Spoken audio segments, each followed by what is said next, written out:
Hi friends, ఒక loco పైలట్తో interview చేయమని చెప్పి మన సబ్స్క్రైబర్ చాలా రోజుల నుంచి కామెంట్స్లో అడుగుతున్నారు. సో మీ అందరి కోసం ఈరోజైతే ఒక లోకో పైలట్ని తీసుకుని వచ్చి మీరు లాస్ట్ వీడియో వరకు అడిగిన అన్ని క్వశ్చన్స్కి కూడా ఆన్సర్స్ కవర్ చేస్తూ ఈ వీడియో అయితే చేయబోతున్నాను.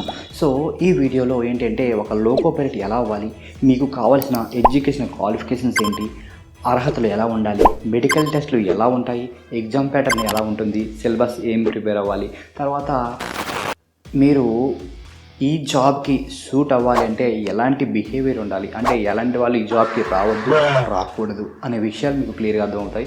అది ఎందుకు కూడా మీకు ఈ వీడియోలో మీకు అర్థమయ్యేలా క్లియర్గా ఎక్స్ప్లెయిన్ చేస్తాను. సో ఒక లోకో పైలట్ని తీసుకుని వచ్చి ఇంటర్వ్యూ అయితే చేయబోతున్నాను. మీరు అడిగిన ప్రతి క్వశ్చన్స్ కూడా ఆన్సర్ జరుగుతుంది. అలాగే వీలైతే లైవ్లో కూడా మీరు ఇంకా క్వశ్చన్స్ అడిగే అవకాశాన్ని కల్పిస్తాను. అతనే మీకు డైరెక్ట్గా ఆన్సర్ చేస్తారు. సో మీరు లోకో పైలట్ అవ్వాలి అనుకుంటే మాత్రం ఈ వీడియో చూడండి. అలాగే మీరు ఐటీఐ లేదా డిప్లొమా లేదా బీటెక్ ఏదైనా చదువుకుంటే సరిపోతుంది. అయితే అందులో కొన్ని స్ట్రీమ్స్ మాత్రమే, అవన్నీ కూడా మీకు క్లియర్ చేస్తాను. లాస్ట్ వీడియోలో చాలామంది అడుగుతున్న క్వశ్చన్స్ ఏంటంటే నేను మ్యాథ్స్ బ్యాక్గ్రౌండ్ ఇంటర్ చేశాను, బైపీసీ చేశాను, ఇలా అడుగుతున్నారు. సో వాళ్ళందరికీ కామెంట్స్లో అయితే రిప్లై చేస్తూ ఉన్నాను. అయితే వాళ్ళందరికీ ఇంకా క్లియర్గా ఈ వీడియోలో అయితే ఎక్స్ప్లెయిన్ చేయబోతాను. సో చూసేద్దాం. ఓకే ఫ్రెండ్స్, మొత్తానికి మనం లోకో దగ్గరికి అయితే వచ్చేసాము. ఇప్పుడు ఇందులో ఉన్న లోకో పైలట్ని మనం ఎత్తుకెళ్ళి ఇంటర్వ్యూ చేయాలి. ఓకే, మీరు లోపల లోకో పైలట్ ఉన్నారు, తీసుకొని వెళ్ళిపోదాం. హాయ్ ఫ్రెండ్స్, ఇతని పేరు చిన్నాల రామచంద్రరావు. శ్రీకాకుళం జిల్లాలో ఓ మారుమూల గ్రామంలో మధ్యతరగతి రైతు కుటుంబానికి చెందిన వ్యక్తి చిన్నాల రామచంద్రరావు. ఈయన తన ఊర్లో ఉన్న గవర్నమెంట్ స్కూల్లో తెలుగు మీడియంలో 10th వరకు అయితే చదువుకున్నాడు. తర్వాత డిప్లొమా అయితే జాయిన్ అయ్యి 3 yearsలో డిప్లొమా కంప్లీట్ చేశాడు. తర్వాత హైయర్ స్టడీస్కి వెళ్ళాలని ఆశ ఉన్న తన ఇంట్లో ఆర్థిక పరిస్థితి బాగాక తన తండ్రికి భారం కాకూడదు అనే ఉద్దేశంతో తన చదువును ఆపేసి తన తండ్రికి వ్యవసాయ పనుల్లో సాయంగా ఉంటూ ఇతను గవర్నమెంట్ జాబ్స్కి ప్రిపేర్ అవ్వడం స్టార్ట్ చేశాడు. ఇతను డిప్లొమా చదువుతున్నప్పుడే ఇతను రైల్వేలో లోకో పైలట్ అవ్వాలి అనే ఒక ఆశయాన్ని పెట్టుకున్నాడు.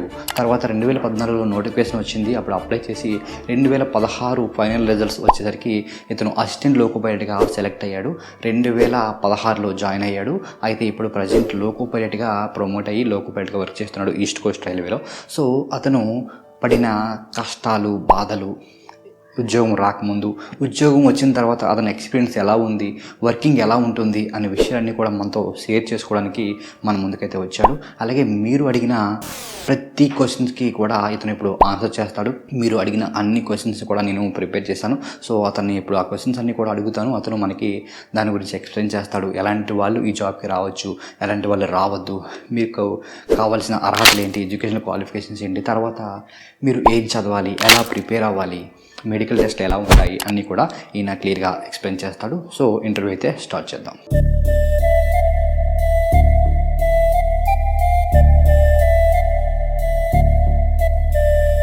హాయ్ అండి రామచంద్రరావు గారు, మీతో ఇంటర్వ్యూ చేయాలని చెప్పి నేను ఒక 4 రోజులుగా అయితే అనుకుంటున్నాను. అయితే మీకు టైం కుదరక మనం ఇంటర్వ్యూ అయితే చేయలేకపోయాం. అయితే మీరు అన్నట్లుగానే ఈ 2024లో మరి ఏఎల్పికి సంబంధించిన నోటిఫికేషన్ అయితే రిలీజ్ చేశారు. మొత్తం 5,696 జాబ్స్కి గాను మన రైల్వే బోర్డ్స్ అన్నీ కలిపి నోటిఫికేషన్ అయితే రిలీజ్ చేయడం జరిగింది. ముందుగా ఈ నోటిఫికేషన్ గురించి డీటెయిల్స్తో మనం ఇంటర్వ్యూ అయితే స్టార్ట్ చేద్దాం. మనకి 2018 తర్వాత 6 సంవత్సరాల తర్వాత 2024 1వ నెల మనకి నోటిఫికేషన్ అనేది రిలీజ్ చేయడం జరిగింది.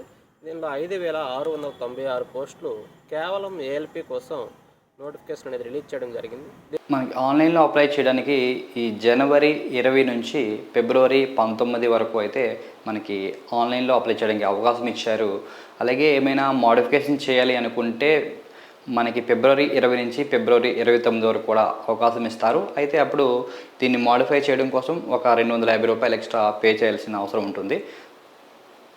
దీనికి అప్లై చేయాలంటే ఏజ్ మనకి 18 నుంచి 30 సంవత్సరాల మధ్యలో ఉండాలి. అలాగే ఏజ్ రిలాక్సేషన్స్ కూడా ఇచ్చారు. ఎస్సీ ఎస్టీ వాళ్ళకి 5 years అంటే 35 years వరకు అప్లై చేసుకోవచ్చు. ఓబీసీ వాళ్ళకి 3 years అంటే 33 years వాళ్ళకి కూడా అప్లై చేసుకోవచ్చు. అలాగే ఎక్స్ సర్వీస్ మ్యాన్కి, విడోడ్ పర్సన్స్కి, ఇలా రిమైనింగ్ పీపుల్స్ కూడా ఇక్కడ మనకి చార్ట్ ఇవ్వడం జరిగింది. ఒకసారి చూడండి. 2/7/1989 నుంచి ఎవరైతే డేట్ ఆఫ్ బర్త్ని కలిగి ఉంటారో వాళ్ళు దీనికి అప్లై చేసుకోవడానికి అర్హులుగా ఉంటారు. ఓబీసీ వాళ్ళు 2/7/1991 నుంచి డేట్ ఆఫ్ బర్త్ కలిగినటువంటి వ్యక్తులు దీనికి అప్లై చేసుకోవడానికి అర్హులుగా ఉంటారు. జనరల్ వాళ్ళు 2/7/1994 నుంచి డేట్ ఆఫ్ బర్త్ కలిగి ఉన్నారు, దీనికి అర్హతలుగా కలిగి ఉంటారు. దీనిలో మనం ఆన్లైన్లో అప్లై చేసుకునేటప్పుడు మనకి మొబైల్ నెంబర్ మరియు ఈమెయిల్ ఐడి అనేది సరిగా ఇవ్వాల్సి. ఆన్లైన్లో మనం అప్లై చేసినప్పుడు మీ మొబైల్ నెంబర్ మరియు మీ ఈమెయిల్ ఐడి మాత్రమే ఇవ్వండి. ఎందుకంటే నెక్స్ట్ మీకు ఎగ్జామ్స్ గురించి అప్డేట్స్ అంటే CBT 1 అయినా CBT 2 అయినా లేదా నెక్స్ట్ జరగబోయే CBAT అంటే సైకాలజీ టెస్ట్ అయినా డాక్యుమెంట్ వెరిఫికేషన్ అయినా మెడికల్ టెస్ట్ అయినా దేని గురించి అయినా డీటెయిల్స్ అయినా సరే మీకు వాటి ద్వారానే మీరు పొందగలుగుతారు. అలాగే ఒకవేళ మీరు పాస్వర్డ్ మర్చిపోయినా ఫర్గాట్ చేయడానికి కూడా అది ఉపయోగపడతాయి. దీనిలో ఎగ్జామ్ ప్యాటర్న్ వచ్చేసరికి మనకి CBT 1, CBT 2, CBAT, DV మరియు మెడికల్ ఎగ్జామినేషన్స్ అని ఉంటాయి. CBT 1 ఎగ్జామ్లో మనకి 60 నిమిషాల కాల వ్యవధిలో 75 క్వశ్చన్లకి మనం ఆన్సర్ చేయవలసి ఉంటుంది. దీనిలో CBT 2లో మనకి పార్ట్ A, పార్ట్ B అనేవి రెండు ఉంటాయి. పార్ట్ A వచ్చేసరికి సేమ్ మరలా అర్థమెటిక్, రీజనింగ్ మరియు జనరల్ సైన్స్ అనేది ఇవ్వబడతాయి. పార్ట్ Bకి వచ్చేసరికి మనకి ఏదైతే ట్రేడ్ ఉంటుందో మన ఎడ్యుకేషన్ క్వాలిఫికేషన్లో ఏదైతే మనం కలిగి ఉంటామో దాని నుంచి మాత్రమే మనకి ప్రశ్నలు అనేవి ఇవ్వబడతాయి. మనకి CBT 1 అలాగే CBT 2 మీకు 2 ఎగ్జామ్స్ ఉంటాయి. CBT 1లో క్వాలిఫై అయితే దాని నుంచి ఒక ఎన్నైతే వేకెన్సీస్ ఉన్నాయో దానికి 15 రెట్లు అంటే 15 టైమ్స్ మెంబర్స్ని సెలెక్ట్ చేస్తారనమాట. సో CBT 1 అనేది మీకు 60 నిమిషాల్లో 75 ప్రశ్నలు అయితే మీకు ఇవ్వడం జరుగుతుంది. 60 మినిట్స్లో అంటే 1 అవర్లో 75 క్వశ్చన్స్కి. CBT 1 అనేది ఎగ్జామ్ అయిన తర్వాత మనకు ఉండేటువంటి రిక్వైర్మెంట్ని బట్టి మనకి ఎంతైతే కట్ ఆఫ్ మార్క్స్ పెట్టాలనేది పెట్టిన తర్వాత దానికి 15 గింతలు ఒక పోస్ట్కి 15 మందిని సెలెక్ట్ చేసుకుంటూ మనకి రెండో CBT 2 టెస్ట్ కోసం మనకి అభ్యర్థులను సెలెక్ట్ చేయడం జరుగుతుంది. CBT 2 టెస్ట్లో మనకి పార్ట్ A, పార్ట్ B అనేవి ఉంటాయి. పార్ట్ Aలో అర్థమెటిక్, రీజనింగ్ మరియు జనరల్ సైన్స్, పార్ట్ Bలో మనకి ఓన్లీ ట్రేడ్కి సంబంధించిన బిట్లు మాత్రమే ఉంటాయి. ట్రేడ్ అంటే మనకి ఏదైతే క్వాలిఫికేషన్ కలిగి ఉంటామో దాని నుంచి మాత్రమే దీనికి బిట్లు అనేది ఇవ్వడం జరుగుతుంది. CBT 2లో పార్ట్ A మీకు చాలా ఇంపార్టెంట్. నెక్స్ట్ సెలెక్షన్ ప్రాసెస్ మొత్తం కూడా దాని మీదే బేస్ అయి ఉంటుంది. CBT 2లో పార్ట్ B అనేది మీరు ఏ బ్రాంచ్ నుంచి అప్లై చేశారు, ఏ ట్రేడ్ నుంచి అప్లై చేశారో దానికి సంబంధించిన క్వశ్చన్స్ అయితే ఉంటాయి. అంటే మీరు ఒకవేళ ITI ఫిట్టర్ అయితే ఫిట్టర్కి సంబంధించిన క్వశ్చన్స్, లేదా ITI డీజిల్ మెకానిక్ అయితే డీజిల్ మెకానిక్కి సంబంధించిన క్వశ్చన్స్ ఉంటాయి. సో ఈ విధంగా మీరు ఏ బ్రాంచ్కి చెందిన వారు అయితే దానికి సంబంధించిన క్వశ్చన్స్ పైనే ఉంటుంది. ఇది జస్ట్ క్వాలిఫైయింగ్ అనమాట. 35% వస్తే మీకు క్వాలిఫై అయినట్లే. సో CBT 2 అనేది క్వాలిఫై అవ్వాలి తప్పనిసరిగా. CBT 2లో పార్ట్ B, CBT 2లో పార్ట్ 1 అనేది మీకు చాలా ఇంపార్టెంట్. అందులో వచ్చిన మార్క్స్ ఆధారంగానే మీ మెరిట్ అనేది తీయడం జరుగుతుంది. తర్వాత సైకాలజీ CBAT. సో ఇది కూడా క్వాలిఫైయింగే, కానీ ఇందులో 30% అనేది తీసుకుంటారు వెయిటేజ్ అనేది. ఈ CBT 2లో పార్ట్ A 70%. ఈ రెండు మిక్స్ చేసుకొని మీకు ఫైనల్గా మీకు సెలెక్షన్ అనేది ఉంటుందన్నమాట.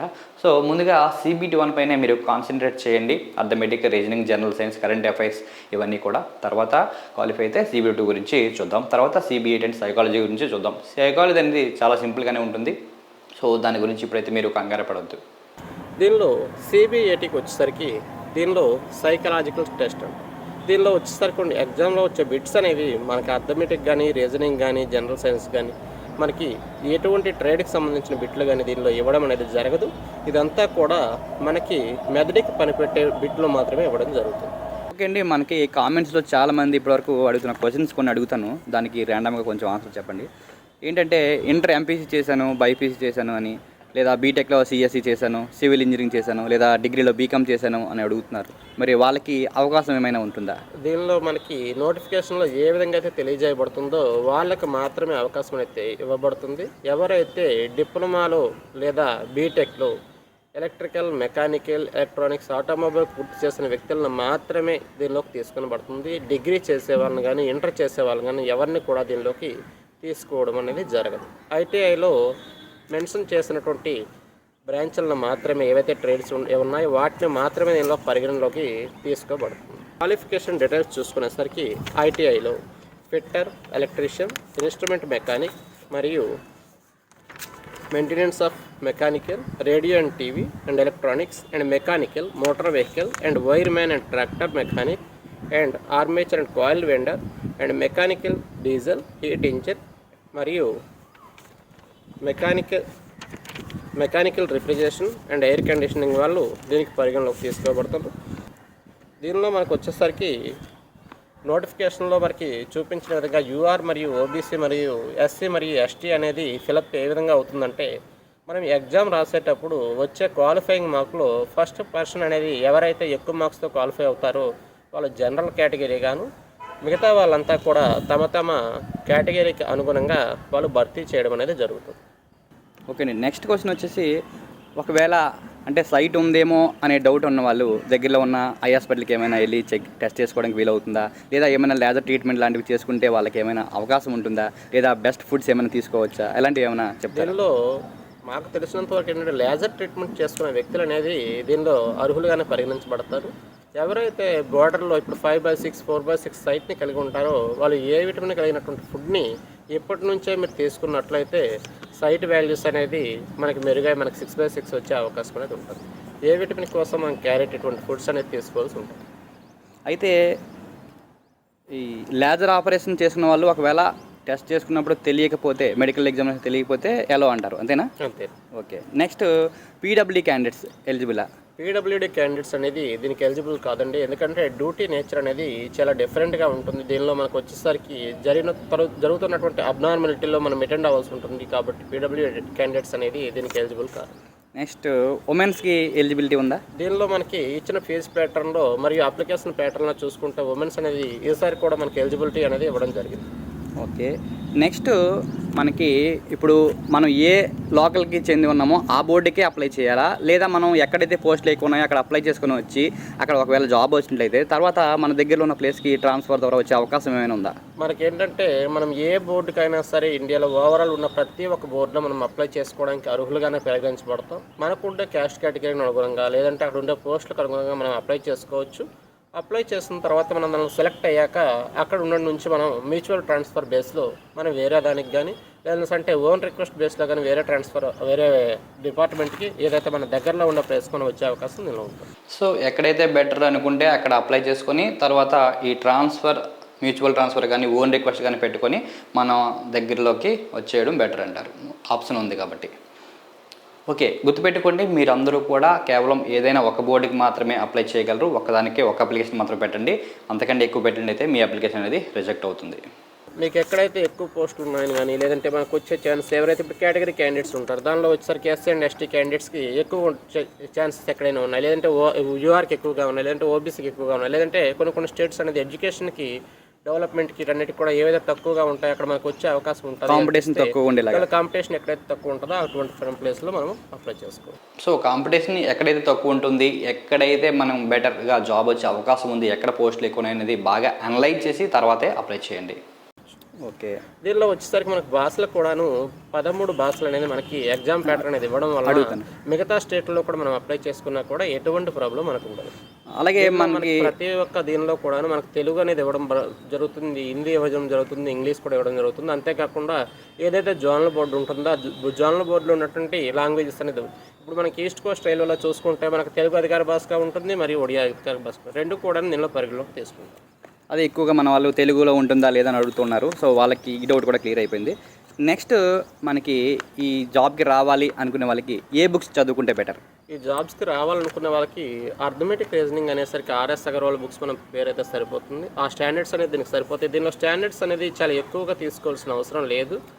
అలా అని చెప్పేసి మరీ బిలో 10th స్టాండర్డ్ బిట్స్ అనేది దీనిలో మనం తీసుకోవాల్సిన అవసరం లేదు. అంతేకాకుండా జనరల్ సైన్స్ కోసం మనం మరియు కరెంట్ అఫైర్స్ స్టాక్ బిట్స్ కోసం హైటెక్ విజయరాశ్యం బుక్ అనేది మనం ప్రిపేర్ అయితే సరిపోతుంది. అంతేకాకుండా రోజు వారి వచ్చే పేపర్లో వచ్చే ప్రకటనలు దానిలో వచ్చేటువంటి మనకి బిట్స్ కొనుక్కున్న దానిలో ఇవ్వడం జరుగుతుంది. వాటిని కూడా మనం ప్రిపేర్ అయితే సరిపోతుంది. తర్వాత ఎలాంటి వాళ్ళకి ఈ జాబ్ బాగుంటుంది? ఎందుకంటే చాలామంది చూస్తూ ఉంటారు ఈ టైమింగ్స్ అనేది నేచర్కి అగెనిస్ట్గా ఉంటాయి. నైట్ బెడ్ అందరూ పడుకునే టైంలో మనం డ్యూటీకి వెళ్ళాల్సి వస్తూ ఉంటుంది. సో కొందరు ఇబ్బంది పడుతూ ఉంటారు, కొందరు హ్యాపీగానే వెళ్ళిపోతూ ఉంటారు. అయితే ఎలాంటి మైండ్ సెట్ ఉన్న వాళ్ళకి ఇది సెట్ అవుతుంది, ఎలాంటి వాళ్ళు రాకూడదు, ఎలాంటి ఆప్షన్ ఏమైనా ఉందా? ఈ రోజుల్లో చదువుకునే విద్యకి సరిపడా ఎవరికి కూడాను జాబులు అనేది దొరకపోయేసరికి ప్రతి ఒక్కరు కూడా దీనిలో ఎంటెక్ బీటెక్ కంప్లీట్ అయ్యే వాళ్ళు కూడా గ్రూప్ డి జాబ్స్కి మరియు ఏఎల్పీ జాబ్స్కి అనేది అప్లై చేస్తూ వచ్చేస్తుంటారు. వచ్చిన తర్వాత ఇక్కడ ఉండే డ్యూటీ నేచర్ కానీ, డ్యూటీ టైమింగ్స్ కానీ, వెదర్ కండిషన్స్ కానీ దీనన్నిటికి కూడాను చాలా స్ట్రగుల్ అవుతూ ఉంటారు. ఎందుకంటే ఎప్పుడు డ్యూటీ వస్తుందో తెలియదు, ఎప్పుడు డ్యూటీ కంప్లీట్ అవుతుందో తెలియదు, ఎన్ని గంటలు డ్యూటీ చేయాల్సి వస్తుందో తెలియదు, ఏ నేచర్లో ఒక ఎండాకాలం కానీ, వర్షాకాలం కానీ, శీతాకాలం కానీ ఇటువంటిదిలో మనం ఎప్పుడు పని చేయాలా, ఎప్పుడు రెస్ట్లో ఉండాలనేది మన చేతిలో ఉండేది కాదు. కాబట్టి ఏంటంటే ఈ డ్యూటీ అనేది చాలా డిఫరెంట్గా ఉంటుంది. డ్యూటీ అనేది ఎగరెస్ట్ నేచర్ అని చెప్పుకోవచ్చు. అందుకోసం ఏంటంటే ఎవరైతే మన లైఫ్ అనేది ఇటు ఈ విధంగా నైట్ డ్యూటీస్ నాకు అవసరం లేదు, లేదంటే ఈ విధంగా ఒక fixed duty 8 hours duty, 4 hours morning duty చేయాలి, ఈవినింగ్ 4 అవర్స్ చేయాలి, ఈ విధంగా అనుకునే వాళ్ళకి మాత్రం ఈ డ్యూటీ అనేది సూటబుల్ అనేది కాదు. అంతేకాకుండా ఈ డ్యూటీ వచ్చేసరికి చాలా ఎక్కువ మంది దీనిలో ఇన్కమ్ అనేది చాలా ఎక్కువగా జనరేట్ అవుతుంది అని ఆలోచించి వచ్చేవాళ్ళు చాలా ఎక్కువ మంది ఉంటారు. కానీ ఆ విధంగా జరిగేది ఏమీ ఉండదండి. ఈ రోజుల్లో ఇప్పుడు ఏదైతే నోటిఫికేషన్ ఇచ్చారో ఇటువంటి నోటిఫికేషన్లు ఇప్పుడు 5,696 నోటిఫికేషన్లకి మనకు నోటిఫికేషన్ కూడా మెన్షన్ చేయడం జరుగుతుంది. పోస్టుల సంఖ్యను పెంచవచ్చు లేదా తగ్గించవచ్చు. మ్యాక్సిమం వరకు పోస్టుల సంఖ్యను పెంచే అవకాశం ఇక్కడ ఉంటుంది. మనకి ఏంటంటే పూర్తిగా సేఫ్టీ అనేది వైలేషన్ అవుతుంది కాబట్టి ఈ నోటిఫికేషన్ ఇవ్వడం జరిగింది. రాబో రోజుల్లో వర్కింగ్ అవర్స్ అనేది కొంతమేరకు తగ్గే అవకాశం ఉంది. కాబట్టి ఏంటంటే ఇన్కమ్ అనేది ఎక్కువగా వస్తుంది, దీనిలో శాలరీస్ ఎక్కువగా వస్తాయని చెప్పేసి ఏముండదండి. దీనిలో మనం ఎంతవరకు అయితే కష్టపడతామో దానికి అనుగుణంగానే శాలరీస్ అనేది ఇవ్వబడతాం. నెక్స్ట్ మీకు ఈ జాబ్ ఏ విధంగా అనిపిస్తుంది? మీరు సాటిస్ఫైయా లేదంటే మీరు కూడా ఇలా అన్కంఫర్టబుల్గా ఫీల్ అవుతూ జాబ్ చేస్తున్నారా? నేను కొంతవరకు ఏంటంటే జాబ్లో నేను చాలా సాటిస్ఫైగానే ఫీల్ అవుతానండి. ఎందుకంటే నేను డిప్లొమా పూర్తయిన చేసిన తర్వాత బీటెక్ నేను చదువుతుండగానే ఈ జాబ్లోకి నేను రావడం జరిగింది. నా యొక్క ఫైనాన్షియల్ బ్యాక్గ్రౌండ్ అనేది చాలా తక్కువగా ఉండబట్టి ఈ జాబ్ అనేది నాకు ఉండే ఎగనెస్ట్ నేచర్ అనేది నాకు అనిపించట్లేదు. ఎందుకంటే ఇప్పటికి 8 సంవత్సరాలు నేను పూర్తి చేసుకున్నాను కాబట్టి నాకు ఇది పూర్తిగా అలవాటు అయిపోయిందండి. ఇంకా ఇప్పటి వరకు వచ్చిన నోటిఫికేషన్లో ఎప్పుడు కూడా ఇన్ని తక్కువ వేకెన్సీతో నోటిఫికేషన్ అయితే రాలేదు. ఇప్పటి వరకు వచ్చే నోటిఫికేషన్లు అన్నీ కూడాను టెక్నీషియన్ మరియు ఏఎల్పి నోటిఫికేషన్లు అనేది కలిపివ్వడం వలన మనకి ఉండే నోటిఫికేషన్లో వచ్చేటువంటి అభ్యర్థుల సంఖ్య ఏదైతే ఇచ్చిన నోటిఫికేషన్లో వచ్చేటువంటి రిక్రూట్మెంట్ క్యాండిడేట్స్ సంఖ్య అనేది ఎక్కువగా పరిగణించడం జరిగింది. దీనిలో కేవలం ఏఎల్పి కోసమే నోటిఫికేషన్ ఇచ్చారు, అది కూడా అన్ని బోర్డులకి కలిపి అనేది ఇవ్వడం జరిగింది. దీనిలో ఉన్నటువంటి పోస్టుల సంఖ్యను పెంచే అవకాశం అనేది చాలా వరకు. ఓకే, అయితే ఇప్పుడు మనకి CBT 1 క్వాలిఫై అయిన వాళ్ళని సెలెక్ట్ చేసుకుని CBT 2కి అలౌ చేస్తారు. తర్వాత CBT 2లో పార్ట్ ఏ నుంచి ఏవైతే మార్క్స్ వస్తాయో ఆ మార్క్స్ని ఆధారం చేసుకునే మనకి సెలెక్షన్ అనేది ఉంటుంది. అందులోంచి 70% తీసుకుంటారు. తర్వాత పార్ట్ బి అనేది CBT 2లో జస్ట్ క్వాలిఫైయింగ్ కోసం మాత్రమే, అయితే 35% అందులో మినిమం రావాలి. అది మీరు ఏదైతే క్వాలిఫికేషన్ ఏ ట్రేడ్తో అప్లై చేసి ఉన్నారో ఆ ట్రేడ్కి సంబంధించి, అంతే కదండి? అంతే. నెక్స్ట్ వచ్చేసి ఈ సైకాలజీ, దానికి నెగిటివ్ మార్క్స్ ఏమి ఉండవు కదా? దానిలో నెగిటివ్ మార్క్స్ ఉన్నది. CBT 1 మరియు CBT 2 ఎగ్జామ్లో 1/3 ఆఫ్ ది నెగిటివ్ మార్క్స్ అని ఉంటుందండి. దీంట్లో 3 బిట్లు మనం తప్పు చేసినట్టయితే 1 మార్క్ అనేది పూర్తిగా మనకి పోవడం జరుగుతుంది. దీనిలో కూడా మనకి ఎగ్జామ్ రాసేటప్పుడు చాలా వరకు మనకు వచ్చినటువంటి వాటిని ఆన్సర్ చేసుకుంటే చాలా మంచిదండి. ఎందుకంటే మైనస్ మార్కింగ్లో ఎవరైతే వస్తారో వాళ్ళని మనకి పరిగణలోకి తీసుకోవడానికి చాలా ఛాన్సెస్ అనేది చాలా తక్కువగా ఉంటుంది. ఎవరైతే యాక్యురసీగా బిట్ చేస్తారో ఆ విధంగా వచ్చే వాళ్ళు మాత్రమే తీసుకోవడం జరుగుతుంది. నెక్స్ట్ డాక్యుమెంట్ వెరిఫికేషన్కి ఎటువంటి డాక్యుమెంట్స్ అవసరం అవుతాయి? డాక్యుమెంట్ వెరిఫికేషన్లో మనకి ఏవైతే మెన్షన్ చేశారో ఆ డాక్యుమెంట్స్ అనేది పూర్తి స్థాయిలో మనకి ఒరిజినల్ డాక్యుమెంట్స్ అయ్యి ఉండాలి. అంతేకాకుండా మనకి ఇప్పుడు EWS కోసం మనకి ఎవరైతే ఎకడమికల్లీ EWS కోసం ఎవరైతే ఉన్నారో వాళ్ళకి కంప్లీట్గా మనకి ఎగ్జామ్ రాసేటప్పటి నుంచి, ఎగ్జామ్కి అప్లై చేసేటప్పటి నుంచి మన ఒరిజినల్ డాక్యుమెంట్ అనేది ఇన్కమ్ సర్టిఫికేట్. ఎందుకోసం మనకి 250 రూపాయల ఫీజు మనం పే చేస్తాం కాబట్టి దాన్ని మనం అప్లోడ్ చేయాల్సి ఉంటుంది. అది మన తహసీల్దార్ ఆఫీస్ నుంచి తీసుకోవడం జరుగుతుంది. ఓకే ఫ్రెండ్స్, మీ డౌట్స్ అన్నీ కూడా ఈ వీడియోలో క్లియర్ అయిపోయి ఉంటాయి. మీకు ఇంకా ఏమైనా డౌట్స్ ఉంటే కామెంట్స్ అడగండి, తప్పకుండా రిప్లై చేస్తాను. అలాగే ఈ నోటిఫికేషన్ సంబంధించిన కంప్లీట్ డీటెయిల్స్ ఆల్రెడీ ఒక వీడియో చేశాను. స్టెప్ బై స్టెప్ ఎలా అప్లై చేయాలి, ఎలా ఫోటో అప్లోడ్ చేయాలి అన్నీ కూడా మీకు ఒకసారి ఏమైనా డౌట్స్ ఉంటే అప్లై చేసే ముందు ఆ వీడియో చూడండి. అలాగే ఏ బోర్డుకి పెట్టాలి ఏంటి అనే విషయం గురించి కూడా అందులో క్లియర్గా డీటెయిల్గా ఎక్స్ప్లెయిన్ చేశాను, ఒకసారి చూడండి. Thank you. అందరూ కూడా all the best. By by.